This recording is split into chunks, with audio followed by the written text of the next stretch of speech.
Our dogs can be hard to read at times, but surely we can't be that bad at figuring out what's on their minds. Right? Wrong. Dogs can hide their emotions. Say you leave them alone in a room, and they lie still like a good pup because you trained them to do so, or because they got used to being left behind. But despite looking calm and relaxed, they may be really stressed because you're not with them. And what you dish out as affectionate behavior, your dog might actually perceive it as a threat. So in this video, we're going to explore 12 ways you could be unwittingly asking your dog to hate your guts. And let's start with a really major one. Making your dog play nice. If you've been around dogs for a while, you probably noticed that each pooch is unique, and watching how your dog interacts or doesn't can tell you a lot about their social style.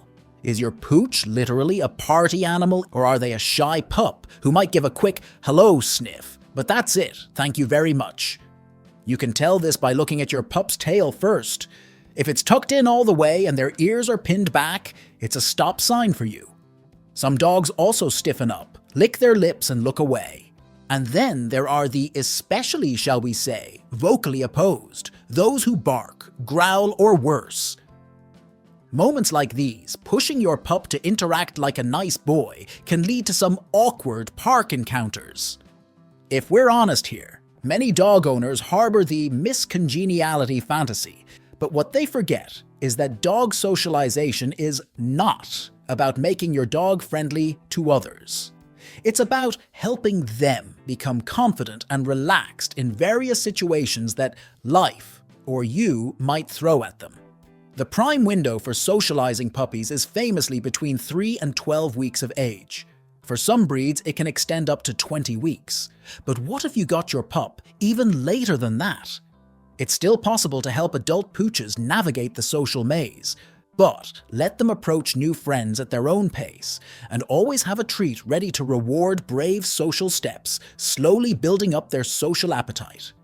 If that doesn't work out, there's no shame in being the party guest who leaves early because you're respecting your dog's choice.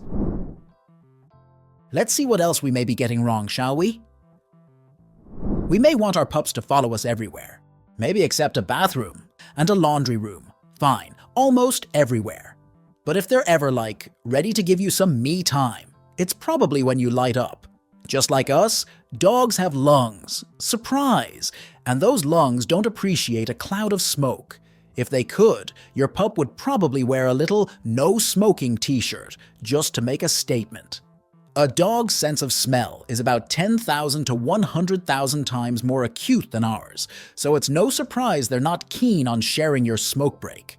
Next time you reach for a cigarette, consider stepping out or making sure it's away from your furry buddy. Next up, planting a smooch on their snout.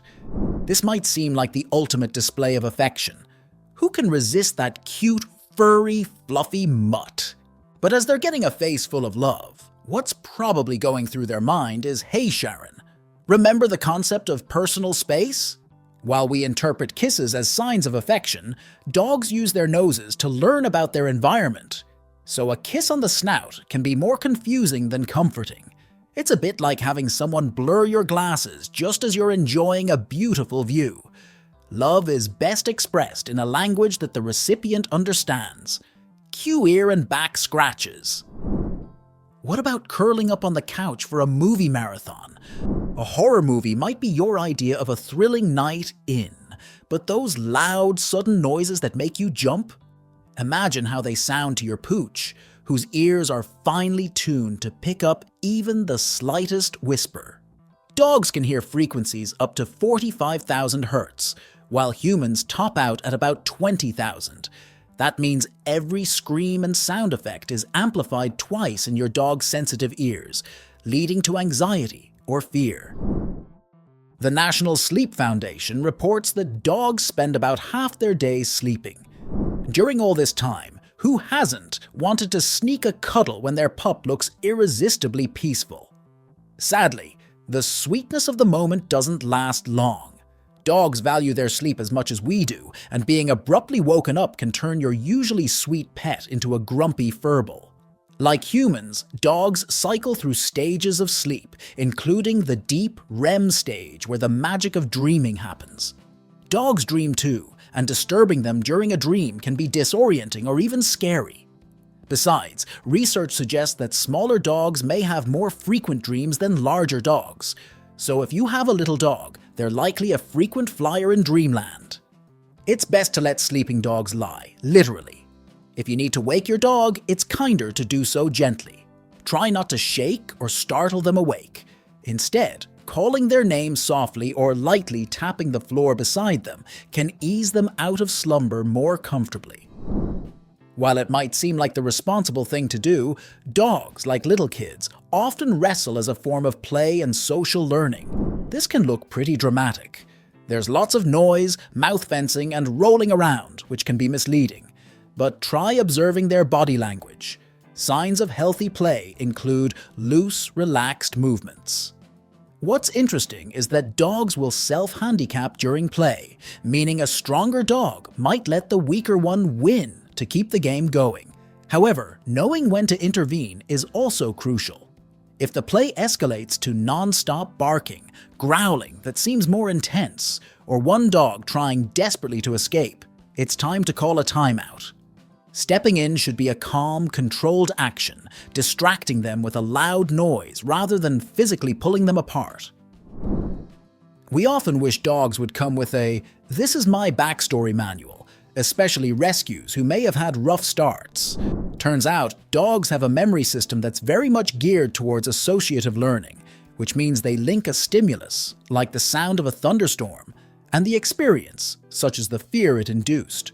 There's only so far that calming music or pheromones can go. You can try acclimating your pup to the stress factor gradually, for example, getting them used to startling noises by playing them in low volume. But if this backfires, it can set your dog far back pretty fast. Pushing a dog to face their fears may be extremely counterproductive and can even be retaliated with a bite. Consider getting professional help tailored to your dog's specific trauma, helping them gradually rewrite those troubling chapters of their life with happier memories. Dogs are famous for feeling vulnerable about their paws. These little foot loaves are crucial for their day-to-day activities, running and digging, so it's no wonder they're a bit protective of them. The sensation of nail clippers or even gentle touches can feel very odd to a dog whose paws are full of sensitive nerve endings.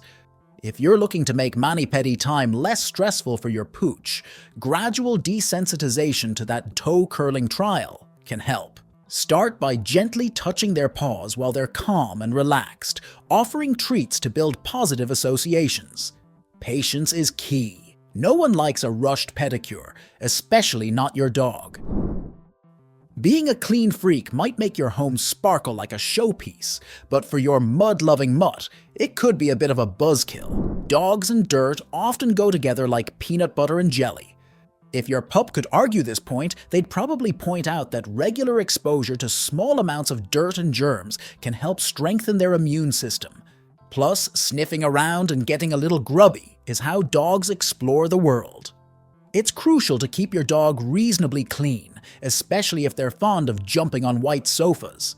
But sometimes, a little bit of mess can lead to a lot of happiness. Dogs, like people, have different comfort levels around water. Some breeds are born swimmers with webbed feet and water-resistant coats. Think Labradors and Portuguese water dogs. In fact, the world record for the longest jump by a dog into water is over 31 feet. Still, other breeds might view water with suspicion or fear, much like a cat watches a cucumber. If that describes your pup to a T, maybe start with shallow wading in a kiddie pool or practice baths that involve minimal water and tons of treats. Ever rushed home with your furry buddy in tow? Mind already on the zillion tasks waiting for you? While you're ticking off that mental checklist, your dog might just be wishing for a slower pace. For our canine companions, every sniff and sight is part of the adventure. While we're focused on getting from point A to B, they're absorbing a world of information from every lamppost and bush. A well-sniffed route makes for a happy, mentally stimulated dog who is not plotting to chew up your couch. There are some things our dogs do that not only seem to defy all logic, but make things, well, pretty awkward. Check out this video for 10 hilarious ways dogs embarrass their owners